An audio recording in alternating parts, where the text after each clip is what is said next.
Now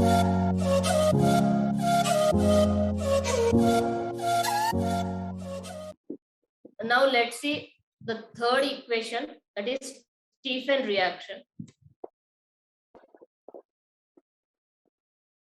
So in this Stephen reaction, we are going to get our aldehyde by using alkane cyanide or alkyl cyanide. So what is alkyl cyanide? If at all any triple bond is there between carbon and nitrogen group, then this is known as alkyl cyanide.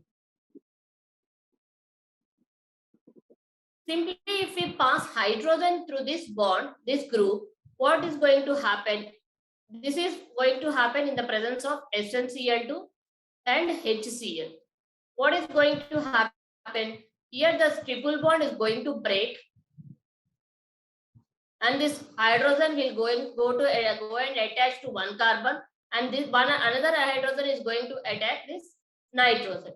And say at the same time, this HCl is also going to attach to this nitrogen. Why? Because this is N is more electronegative than carbon. It is obviously going to get a negative charge. So what is the intermediate reaction is going to form here is C. One hydrogen is coming and attacking to this carbon atom H. Triple bond is going to break and double bond is going to form here. Nitrogen, one H is attached to this nitrogen, so H. And one more thing, HCl is also going to attach to this nitrogen. So this is our intermediate compound will form. After this formation, if we will do hydrolysis, H3O plus means hydrolysis, or else we can say it as reacting this compound with, simply we can say it as with water. So again, what is going to happen? This H2O means hydrogen and OH minus, or else we can say it as one oxygen and two hydrogen atoms are present in this H2O.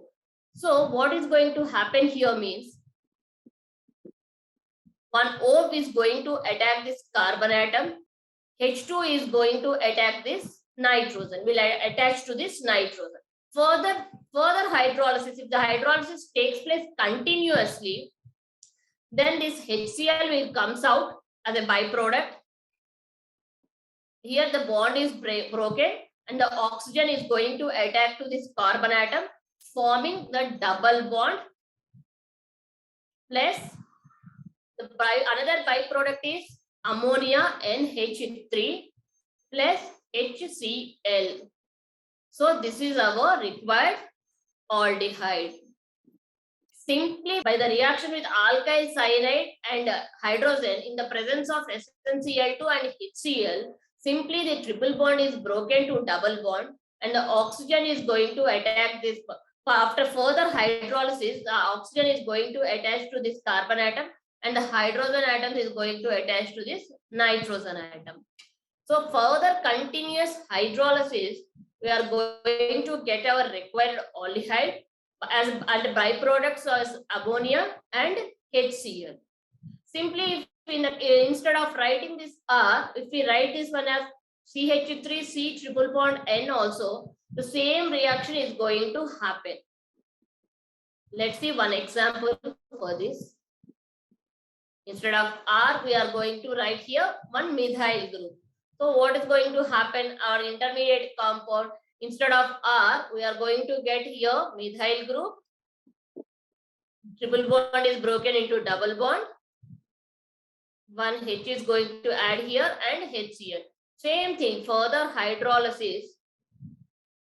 This bond again breaks and here oxygen will add this one and H2 is going to add here. So what we are going to get here, anyway this bond is broken, the newly came oxygen will form double bond with this carbon atom, ammonia and HCl. So this is our aldehyde, that is acetaldehyde.